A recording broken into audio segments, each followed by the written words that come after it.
to record this meeting. Hey, there we go. All right, so let's see how this works.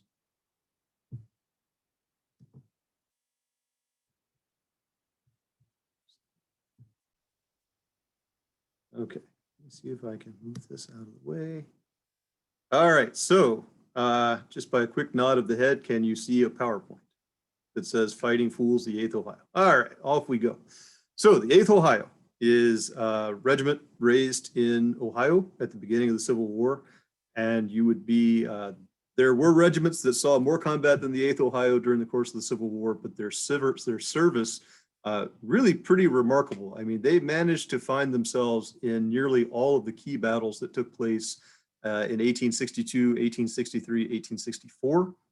And probably skyrocketed to fame and are really best known today for just about an hour's of service on the afternoon of July 3rd at Gettysburg. So we're going to look at the history of the regiment as a whole, but we're going to spend a good bit of time talking about Gettysburg. We're also going to talk about one man in particular, a man named Elijah Hayden, who was from Elyria, and his service in the regiment, just to kind of give it a local touch. All right, so let's jump in here. All right, so at the beginning of the Civil War, 1861, both sides were kind of under the impression that it was going to be a very short war. And as a result of that, when the war started, as regiments are being raised north and south, most of them are raising 3-month regiments because the thinking is the war will be over in 3 months. So you only need to join up, and 3 months, one side will beat the other, and it'll all end. And that was the case with the 8th Ohio. So the 8th was created out of companies that were raised throughout the northern end of Ohio. You can see here the cities that produced companies. There were 10 companies in the regiment. Fremont and Medina produced 2 companies each. So Tiffin, Cleveland, Bucyrus, Norwalk, Sandusky, Fremont, Medina, Elyria. Those are the cities from which the men of the 8th Ohio came. The regiment was activated in Cleveland at Camp Taylor. If you're familiar with Cleveland, that Camp Taylor would be where the downtown campus of the Cuyahoga Community College is today. So kind of southeast of downtown. So they're raised and activated at Camp Taylor. Right after that, they're transferred down to Camp Dennison, which is right outside of Cincinnati, by rail. They're sent there on train. And that is where their training begins. That's where they're starting to receive their equipment, muskets, uniforms, you name it. And at this time, what is happening is that, again, both sides, north and south, realize that the 3-month thing really isn't going to work out, because by the time you get the men together, you recruit them, you find weapons for them, uniforms for them, and you start training them. I mean, that's 3 months already. And so what you end up having is a whole bunch of men who are now somewhat soldiers, and then they're just immediately sent home. So what both sides do is they disband regiments, and they immediately reorganize them as usually 2- or 3-year regiments. And so that's what happens with the 8th Ohio. Once they are at Camp Dennison in Cincinnati, they are reorganized as a 3-year regiment. Now, most of the men that signed on as 3 months signed on again as 3 years, but not all of them. So some of them did their 3 months and they went home, and that was the end of it. But the kind of the core of the 3-year regiment grew out of the 3-month men. So after their training, they were sent to Grafton, which is today in West Virginia, in July 1861. And just for historical, just to avoid confusion throughout this talk, I'm going to be referring to West Virginia, but just for historical accuracy, let's just get this out of the way right now. For the period of time that the 8th Ohio was in what is now West Virginia, it was still Virginia. West Virginia didn't exist as a separate state until 1863. But again, I'm going to show a few maps here that show West Virginia as, we know it today. And so I'm just trying to keep it simple as I can. The image that you see here, by the way, that is a print of Camp Dennison. So that's kind of a bird's eye view of what Camp Dennison looked like during the Civil War. All right, so let's introduce our local man, Elijah Hayden. I apologize for the picture. That is just a god-awful picture. Unfortunately, that is the best one I've been able to find of the man. So born in New York, 1830, his father was a carpenter and a joiner by profession. And like a lot of people at this time, his family decided to head west. So they left New York when Elijah was a toddler. They first settled in Black River in Lorain County, but by about 1840, they had moved to Amherst. So they're just right down the road here. By 1849, Elijah gets married to Deborah Phipps. He follows his father's profession. He becomes a carpenter and a joiner himself, and they settle in Elyria. So they have a couple kids. They have a daughter named Ella and a son named Frank.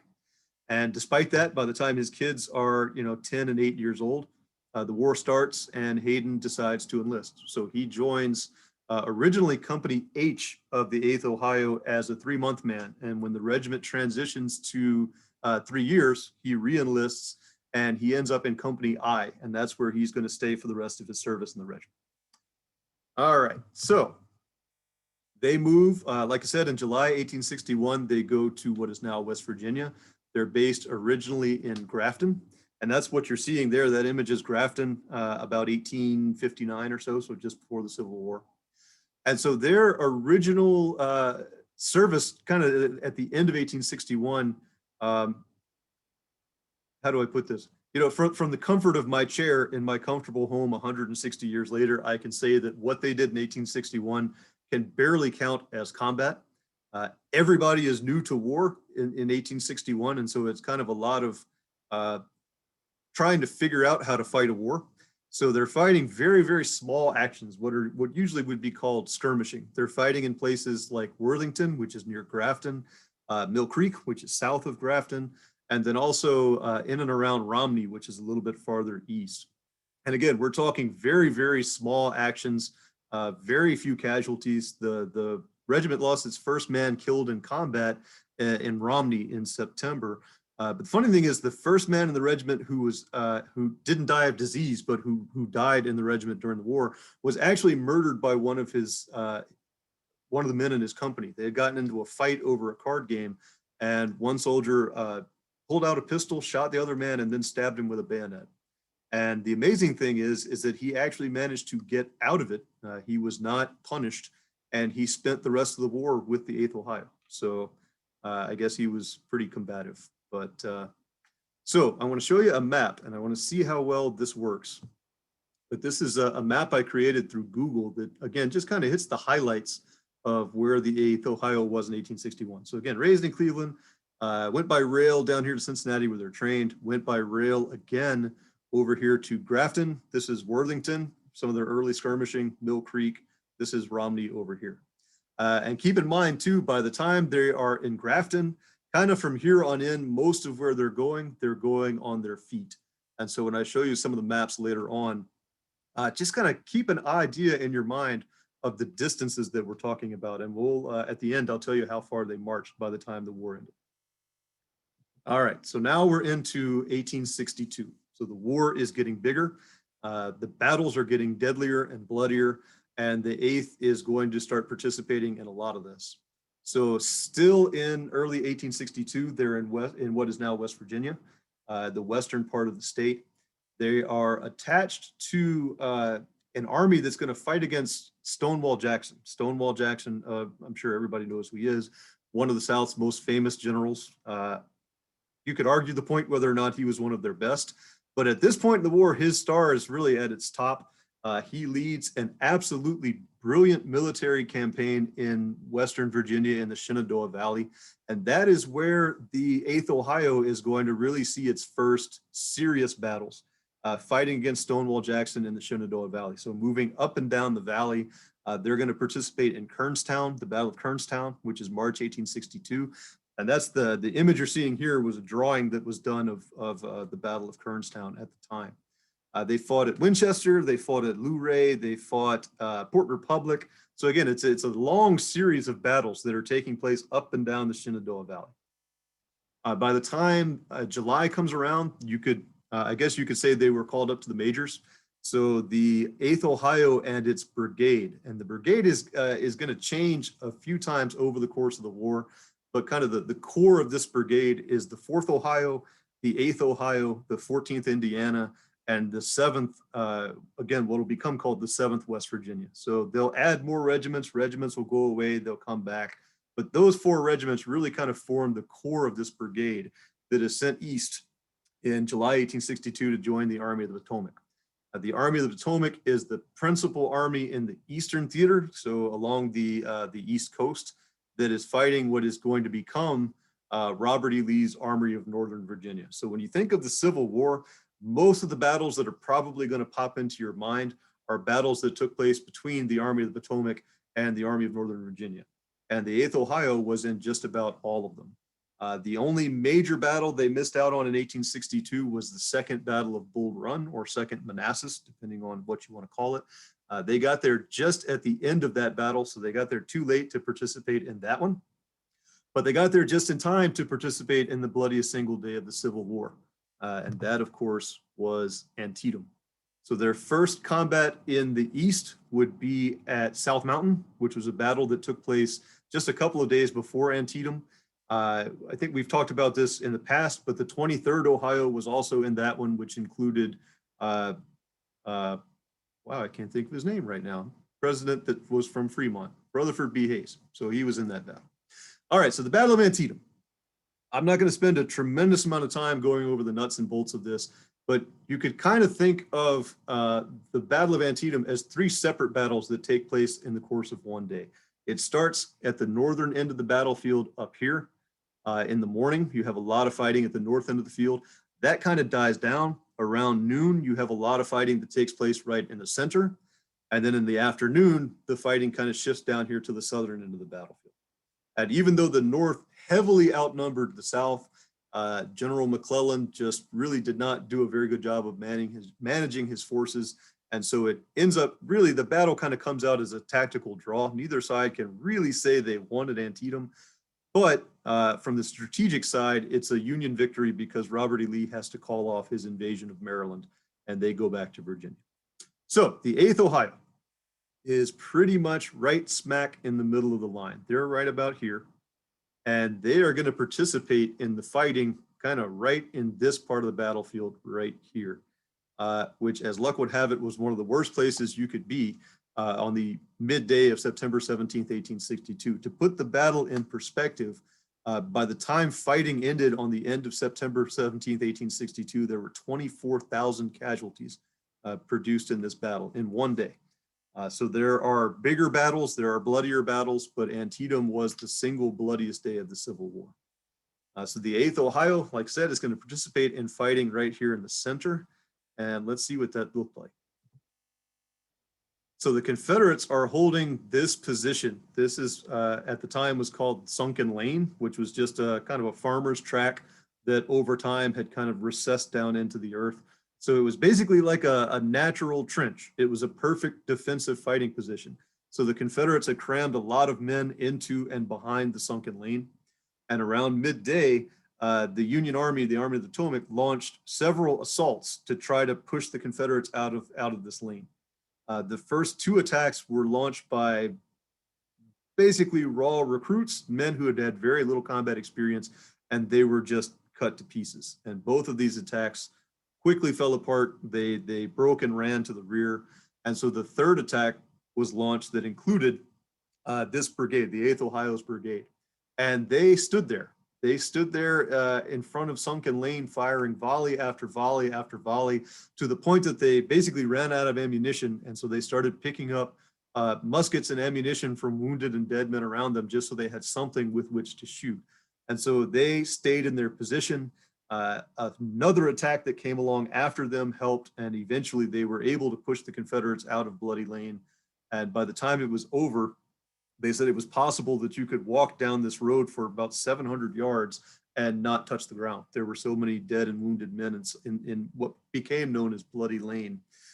Just again, to give you an idea of what I'm talking about, in the space of about 800 yards, there were 5,600 casualties. So it was just an absolutely hellish place to be. The 8th Ohio lost about 50% of the regiment in about 90 minutes. They had about 340 men at Antietam, and they lost about 150 of them, again, in the space of about an hour and a half. And because, you know, the brigades before them had broken and run, but these 4 regiments, again, the 4th and 8th Ohio, the 7th West Virginia, the 14th Indiana, because they stayed put and they showed great tenacity in not running, they got the nickname the Gibraltar Brigade. They became really one of the more famous brigades in the Union Army. There are not a lot of them that that have nicknames. You know, one of the really famous one, of course, would be the Iron Brigade. So, you know, I mean, this is in pretty rarefied air. I mean, this is a very well-known and respected brigade by the time the Battle of Antietam ends. All right, so let's see here. So here's a map. Over here, Western Virginia, again, this is the Shenandoah Valley. And so these are all these battles that we're talking about against Jackson. So here's Winchester and Kernstown, Front Royal, Port Republic, Luray. Again, it's just a series of battles that are fought up and down the Shenandoah Valley. Like I said, July 1862, they're transferred east. They get over here to Alexandria, just in time, just at the end of Second Manassas. Manassas is right here. Then they follow Lee up north at South Mountain and Antietam. After the Battle of Antietam, they're sent to Harper's Ferry, which is right here. And then they finish out the year, as if Antietam wasn't bad enough, the 8th Ohio and the Army of the Potomac finish out the year 1862 by attacking Fredericksburg, which is down here, which is just an absolute disaster. It's about as one-sided a victory you can have in the Civil War. The Confederates just decimate the Army of the Potomac at Fredericksburg. Luckily for the 8th Ohio, they found themselves, just as kind of the way things shake out, in a relatively protected position. And so they got through Fredericksburg much better off than most of the rest of the Army of the Potomac. So the losses they suffer at Fredericksburg are not nearly as bad as what they had suffered at Antietam. All right, so let's check back in on Elijah Hayden. A couple of things happen in March of 1862. There are several promotions that are happening. Hayden himself is promoted from an enlisted man. He's given basically a battlefield commission, and he's made a second lieutenant. So that kind of makes him stand out, his ability to lead his men and the respect that his men had for him, and the respect that he won from his superior officers. So he's promoted, becomes an officer. He gets through Antietam without a scratch, but you know, after marching miles and miles and miles, he has several health problems. He has dysentery, some kind of a fever. And so he ends up missing Fredericksburg. So from about November of 1862 into January of 1863, he's in the hospital. The problem is the regiment is moving so much. There are so many issues with trying to deal with all the paperwork for all these casualties that they suffered at Antietam. By the time they catch up with the paperwork, quite frankly, they lost track of Hayden. And so he was marked absent without leave. And that's going to have some serious repercussions for him here coming up soon.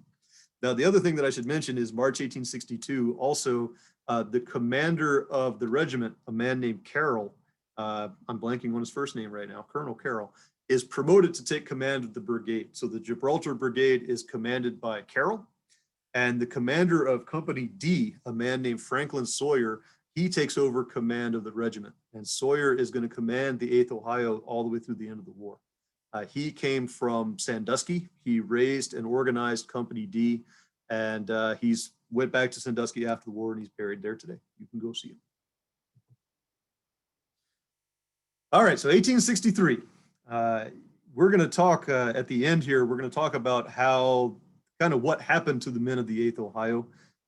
They started out with about 1,000 men. Remember, they lost 50% of their men at Antietam. So by 1863, beginning of 1863, there are barely 200 men left in the regiment at this point. So they're, even as regiments go at this time, they're pretty small.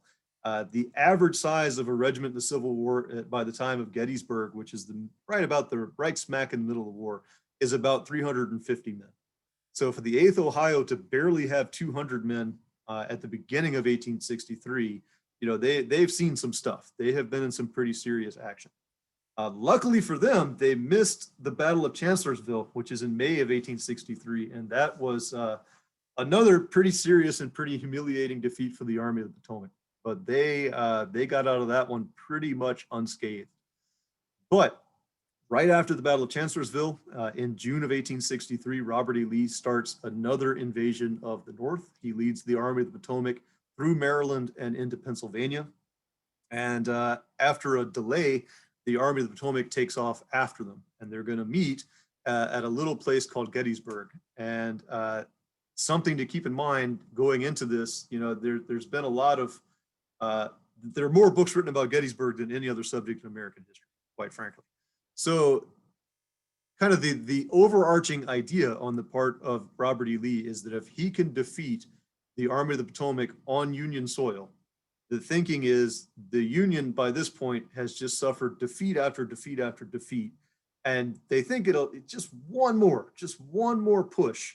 And if you can do it on Northern soil and destroy the army that is protecting Washington, then maybe people in the South, in the Union who are leaning towards peace, maybe this will be what finally pushes them over the edge.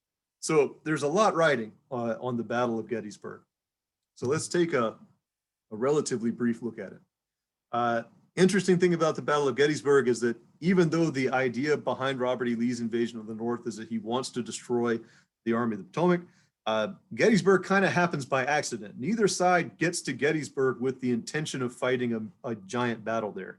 It just kind of builds and builds and builds over the course of the first day as Robert E. Lee's subordinates and the commander of the Army of the Potomac, this time is George Meade, as their subordinate commanders keep feeding more and more men into the fighting that starts off west and north of Gettysburg, the battle kind of just grows beyond either Meade or Lee's ability to control it on July 1st. So July 1st is almost a resounding victory for the South. The portion of the Army of the Potomac that gets to Gettysburg on July 1st is pretty soundly defeated by the Confederate forces because they're pretty heavily outnumbered. They're pushed. I'm pointing at my own screen thinking that you can see this, but of course you can't. So let me use the mouse. So the fighting takes place north and west of the town. By the end of the first day, the Army of the Potomac has been pushed through Gettysburg, and they end up taking positions south of the town. And it turns out to be a very, very strong position. It's anchored by hills at both ends. You have Culp's Hill and Cemetery Hill on the right end of the line. And down here at the bottom, you have the Round Tops. You have Big Round Top and Little Round Top. So it's a very, very strong position. The hope was that the Confederates could push them off of those heights by the end of the first day, and that didn't happen. So by the start of the second day, the Union Army has taken up this position that is famously called a fishhook. It's not quite as neat and tidy as this map makes it out to be, but that's okay. So on the second day, Robert E. Lee's thinking is that if he attacks both ends of the army, he can push the Army of the Potomac off of its roads, and that'll force the Army of the Potomac to retreat. Bad staff work, bad scouting, bad generalship, whatever you want to call it, allows most of July 2nd to go by without any serious fighting. So it's really not until mid-afternoon on the second day of the battle that really anything happens. And so Longstreet, which is one of Lee's corps commanders, attacks down here. Ewell, which is another one of his corps commanders, attacks up here. And because they had lost most of the second day, they made some very serious gains, especially in the second part of the southern part of the battlefield. But because they waited so long, the Army of the Potomac was able to get enough men up and into Gettysburg, into the position south of Gettysburg, that they could kind of keep the line from collapsing. So it's kind of like putting fires out everywhere all day. So the 8th Ohio and the Gibraltar Brigade arrived late on the evening of July 1st. They spent the night down here at what was called Powers Hill. And so on the afternoon of the 2nd, as more and more men are pouring into the Union position, they're put kind of right about here. This is a place called Ziegler's Grove. You'll see Ziegler's Grove here in a few minutes. Now what happens is on the course of the day in the afternoon, there are Confederate skirmishers and sharpshooters, so soldiers who are particularly good shots, kind of spread out all in this area, and they're really causing trouble for the Union line. And so Colonel Carroll orders the 8th Ohio to basically charge across the Emmitsburg Road to drive all these sharpshooters out of the way and then stay there to keep them from coming back. And so the 8th Ohio is put out on what came to be called outpost duty. So they're not really a skirmish line. They're not really pickets. The entire regiment is just kind of out here, several hundred yards and out in front of the rest of the Union Army. And they stay there throughout the night of July 2nd, the rest of the day on July 2nd, and all through the morning of July 3rd. and they're basically under constant fire because all of these skirmishers and sharpshooters that they had driven back, they're still out there. And so now they have a target to shoot at that's a threat to them. And so it's just a constant fight between the 8th Ohio and these pickets that are almost surrounding them, these sharpshooters. And so just through the slow and steady attrition through July 2nd and into July 3rd, the regiment that had 200 men is now well under 200. They lose about 40 men during the course of the day and into the next morning. So they're suffering pretty serious casualties by being out here all alone. And so by the end of the second day, again, the attacks on this end of the line had failed somewhat miserably. Attacks on this end of the line had gained some success, but they hadn't broken through. So to Lee's thinking, he had tried down here and it didn't work. He had tried up here and it didn't work. Because he attacked here and here, by his way of thinking, Meade had reinforced these areas. And that means if he's strong here and he's strong here, to do that, he had to become weak here in the middle. And so his plan for July 3rd, and again, I couldn't even begin to guess how many books have been written on this subject, exactly what Lee was thinking on July 3rd. But the idea is if he's strong everywhere else, then you got to hit him where he's weak. And to Lee's thinking, where he's weak is right here in the middle. And so if he can send a massive attack that would overwhelm the center of the line, he can break the Union Army in two and win this critical, decisive victory that he's after in what becomes the Battle of Gettysburg. So let's take a look. So in the afternoon of July 3rd, sometime around 1 or 1:30 in the afternoon, Robert E. Lee launches a gigantic artillery bombardment. He has about somewhere in the neighborhood of 250 guns. Between the Confederates and the Union that are firing back, you have hundreds of cannons that are all shooting at each other. And the 8th Ohio, remember, is right out front in between both armies. And so all of these cannonballs are going right over their heads. And so all they have to do is just keep their heads down and, you know, they'll be relatively safe. So for 2 hours, they kind of just lay there and this bombardment is going on right over the tops of their heads. And then Lee launches what becomes known as, for a long time, it was Pickett's Charge. Now it's sometimes called Longstreet's Assault or the Pickett-Pettigrew-Trimble Assault, whatever you want to call it. Robert E. Lee orders 12,000 men to advance from the Confederate positions to the west of the Union Army, to advance across about a mile of open ground. And the thinking is the Union Army in the center has been so weakened and so damaged by this artillery bombardment that these 12,000 men will be able to punch through and break the Union Army in half. Not to get too far ahead of ourselves, but Pickett's Charge is a massive failure. It incorporates a terrible loss of life. They lose about half of the men that advance, so almost 6,000 casualties. And let's see where the 8th Ohio fits into this. So I want to back up if I can do that. All right. So these are the Confederate columns that are going to make this attack. You have Pickett down here, Trimble and Pettigrew. So they are marching across this mile of open ground. The 8th Ohio, again, is kind of somewhere right around here. And so put yourself, cast your mind and project yourself into a member of the 8th Ohio. It's July 3rd of 1863. You've spent 2 hours watching thousands of cannonballs zip over your head. And then you look up and what you see is 6,000 Confederate soldiers marching seemingly straight at you. And remember, the orders that are given to Colonel Sawyer is that you're on outpost duty and you have to stay there. And so, there are probably a lot of men who are kind of starting to look over their shoulders and, man, that sure would be nice to be back there with the rest of the army. But they were told to stay, and so they stayed. And so as Pettigrew and Trimble's men are coming towards them, they kind of start to go off this way. And so even though it's, there are about 6,000 men in this part of the field, it's really only just the end of the line, this little bit right up here, that's coming straight at the 8th Ohio. This is a Virginia brigade under the command of a man named John Brockenbrough. And I am basing that off the pronunciation of the smartest man I know, Mr. Tim Branscombe. He says it's Brockenbrough. That's good enough for me. So I've heard it several ways. Brockenbrough worked for me. Brockenbrough's brigade is about 700 men, give or take. They are also kind of a problematic brigade. They had not acted particularly well on July 1st. They had been pretty roughly handled. They had suffered some casualties. They're a shaky brigade at best. They have a shaky commander at best. When everybody else starts off on Pickett's charge, they kind of don't get the word, and so they're left behind. And so they have to run to catch up. So nothing is going right for Brockenbraugh's brigade. And then to make matters worse, all of the artillery that is on Cemetery Hill, the part of the Confederate line that they can get the best shot at is Brockenbraugh's brigade. So they have to advance the better part of about 3/4 of a mile, being shot at by dozens of cannon on Cemetery Hill. And things are just really not going well for Brockenbraugh's brigade on July 3rd. Now, as they're advancing, I can go ahead and move to the next slide again. As they're coming towards the 8th Ohio, there is what's called a swale, which is kind of a dip in the terrain. And so when Brockenbraugh's brigade gets into this swale, they stop because now they're out of sight of all of the the Union artillery on Cemetery Hill.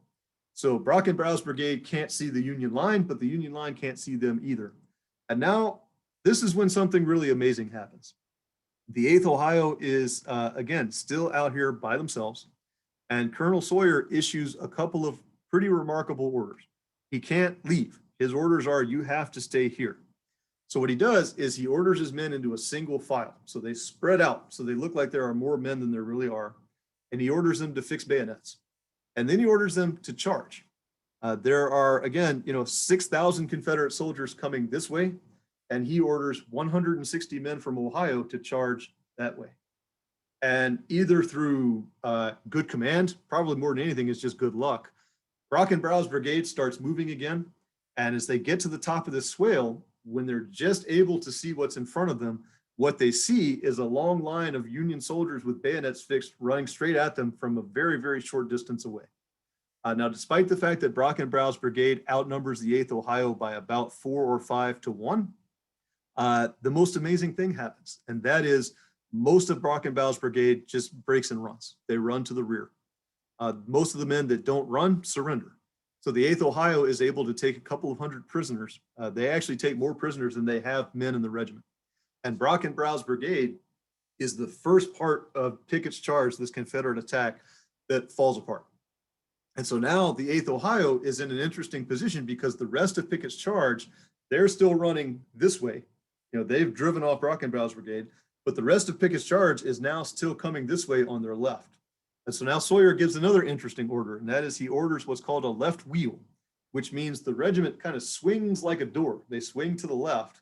And so now as the Confederates, I'm trying to think how I can do this, as the Confederates are marching this way, the 8th Ohio does this. And so now they're on what's called the flank of Pickett's charge. And what that means is as the rest of the men in Pettigrew and Trimble's commands are advancing toward the main Union line, you've got a bunch of guys over here on your left who are shooting this way. So you're getting shot at from your front, you're getting shot at from Cemetery Hill, which is over here to your front left. And now all of a sudden you've got a bunch of guys on your left who are shooting all the way along your line. And so that contributes to the rest of the Confederate attack at this part of the line, giving up and falling apart and going back to the line. So again, Pickett's charge ends up being an absolute disaster for the Confederacy. They lose about half of their men that take place in the attack. The 8th Ohio captures several hundred prisoners. They capture 3, sometimes I've seen 4, but I think it's 3 Confederate flags from enemy regiments. And that is the height of Civil War glory, is to capture an enemy's flag.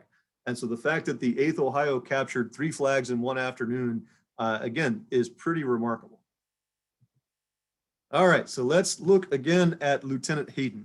And so I got to back up a little bit because that's how the slide is set up. So he's nearly court-martialed.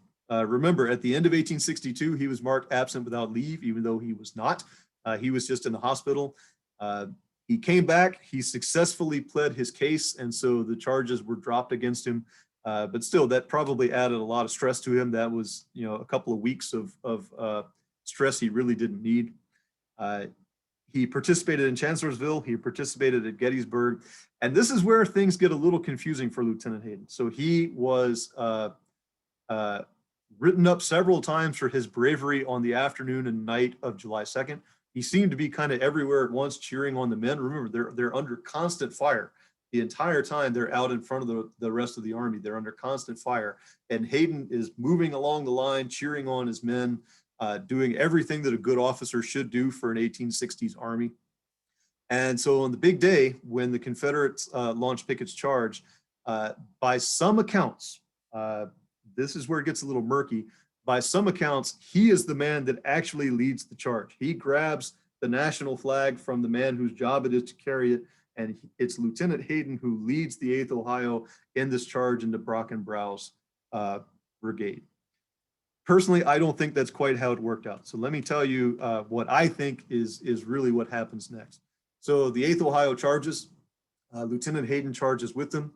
He participates in the attack. He participates in the left wheel. He does everything you want an officer to do.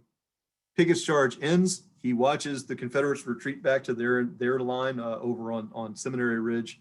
And as the 8th Ohio is policing up its casualties and pulling back, Hayden stays behind to make sure every man that can be moved is moved safely back with the rest of the regiment. While that's happening, as he turns to go back with the 8th Ohio and to go back and rejoin the rest of the Army of the Potomac, he's shot in the back. And the bullet hits him in the spine, and he's dead by the time he hits the ground. So unfortunately, Elijah Hayden is one of the 8th Ohio's casualties at Gettysburg. He's killed late in the afternoon of July 3rd, 1863. Now, where it gets a little confusing is there are several accounts, like I mentioned, about what happened to him and how he died. Colonel Sawyer wrote about Hayden's death several times, and each time he said something different. So at one point he said it was Hayden that carried the flag. At one point he said he was killed during the charge. At one point he said he was killed after the charge. The account that I gave you, that he was shot right after the fighting ended, was based on one of Hayden's best friends in the regiment, who was there when it happened and saw the whole thing, and who wrote it down just within a day or two of the battle, whereas a lot of Sawyer's writings didn't happen until almost 20 years after the battle. So that's why I personally am inclined to think that the description that, you know, he survived the charge and he was killed right after the fighting ended, that's the based on the evidence, that's the story that I think is probably the closest one to the truth. All right, so Hayden is buried on the battlefield along with several other men from the 8th Ohio who were killed at Gettysburg. I'm going to try to show you something here real quick that will kind of help put all this in perspective. Kind of as a mark of respect for Hayden's service, his men wanted to send him home so he could be buried in Elyria. And so they raised $125, which in today's money would probably be around $2,500. So this was a pretty big sacrifice on the part of his men. And he was carried home. His body was exhumed by Charles Parmalee, which was a man from his company who had been wounded at Chancellorsville and was on his way home. So he stopped at Gettysburg, exhumed Hayden's body, and brought him home to Elyria. And he is buried in, that says Ride Lawn. That's embarrassing. Should say Ridge Lawn Cemetery in Elyria, which is just northeast of downtown. He was buried there on July 25th, 1863. So I'm going to try this. I'm going to see how this works. All right. So hopefully now you can see a beautiful countryside in front of you. I can't see Zoom anymore. Somebody nod your head. Can you see a big map? Or yeah. All right, perfect. So what you're looking at here is Gettysburg. This is Google Maps, which is an absolutely wonderful thing. What you're seeing right here in front of you is the 8th Ohio's monument at Gettysburg.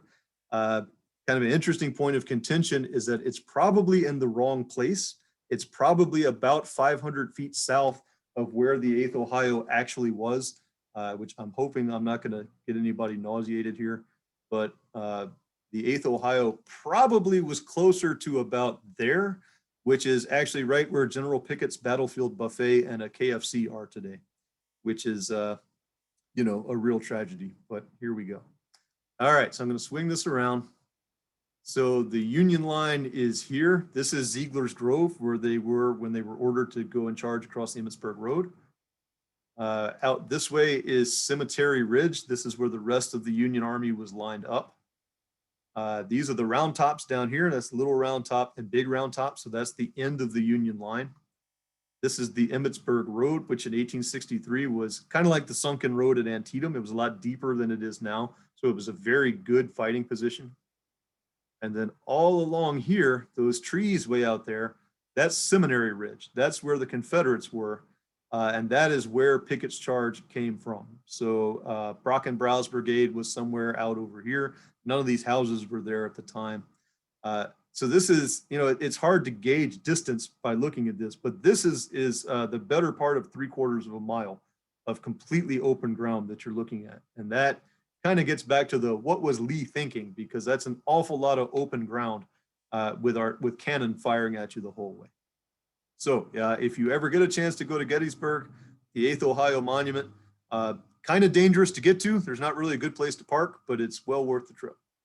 And then I wanted to show you one more thing before I go back to the PowerPoint, and that is probably here-ish. Let's see how I do. Yeah, not bad. All right, and again, don't get sick. So this right here is the Catherine Gwynn farm. So it was on, I doubt that's the original farmhouse. I honestly don't know. Never thought about that until just right now. But this is the property that in 1863 was the Catherine Gwynn farm. And this is where Hayden was buried in 1863 after the battle. So Colonel Sawyer wrote down that the men were buried on a knoll underneath a walnut tree. I have no idea where that actually is, but it sounds like not a bad place to be buried. All right, let's get back to this.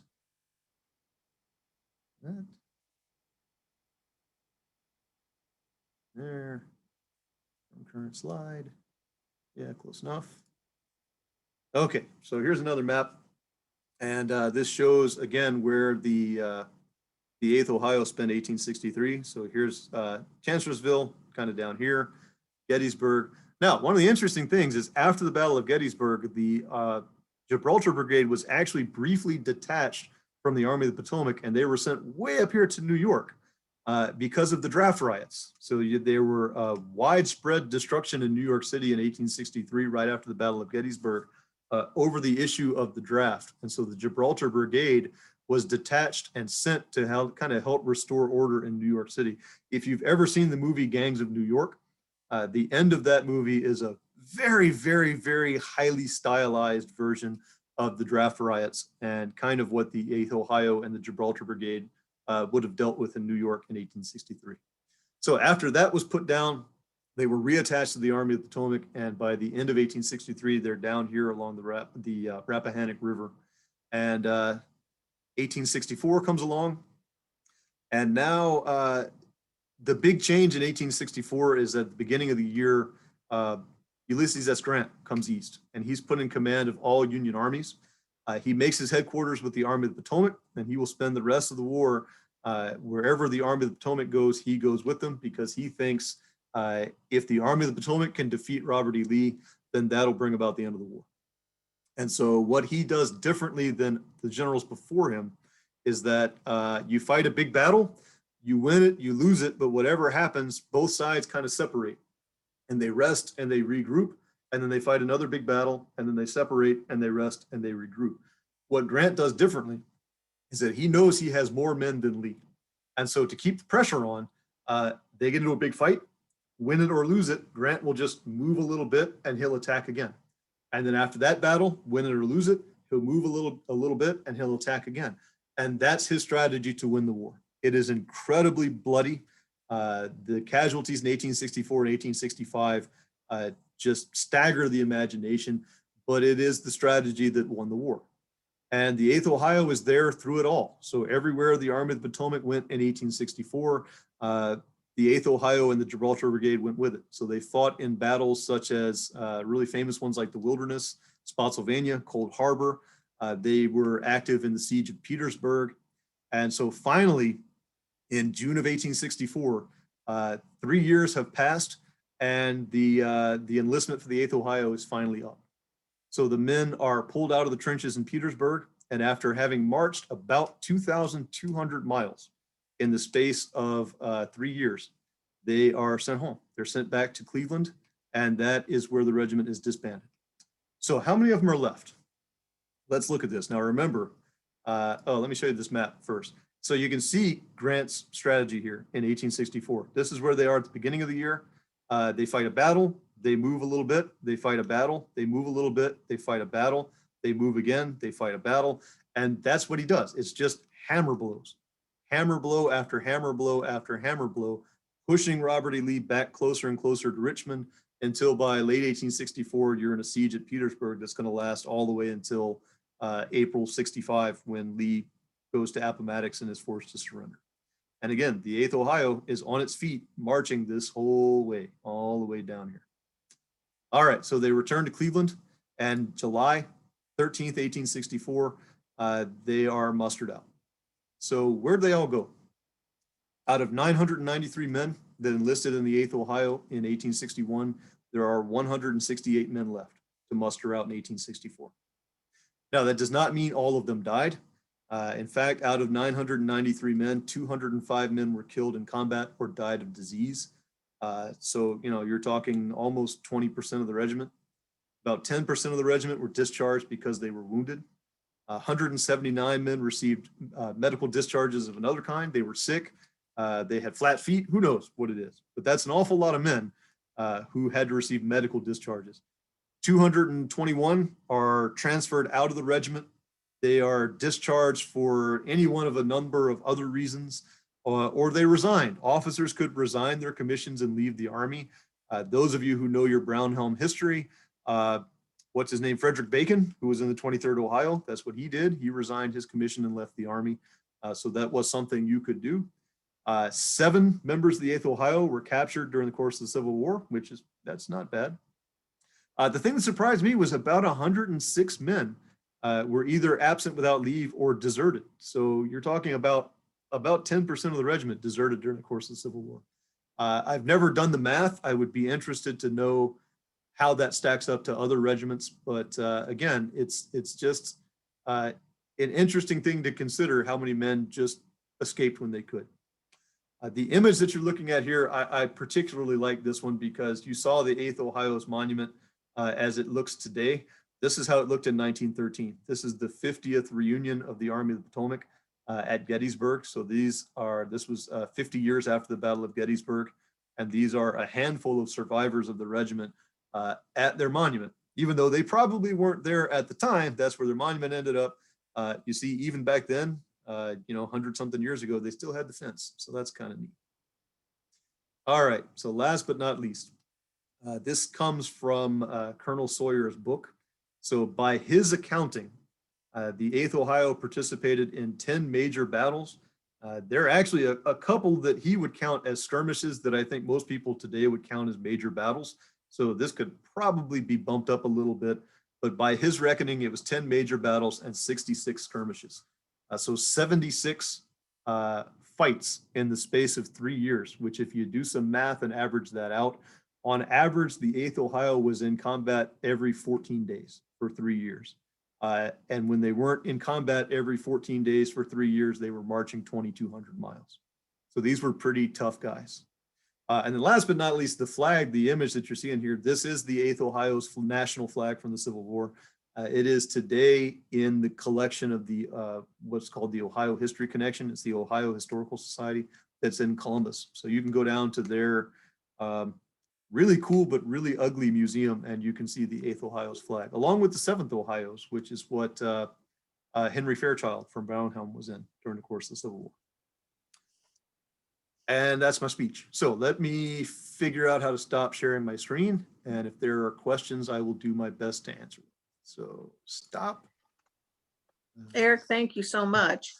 Yeah, my pleasure. So let me see here.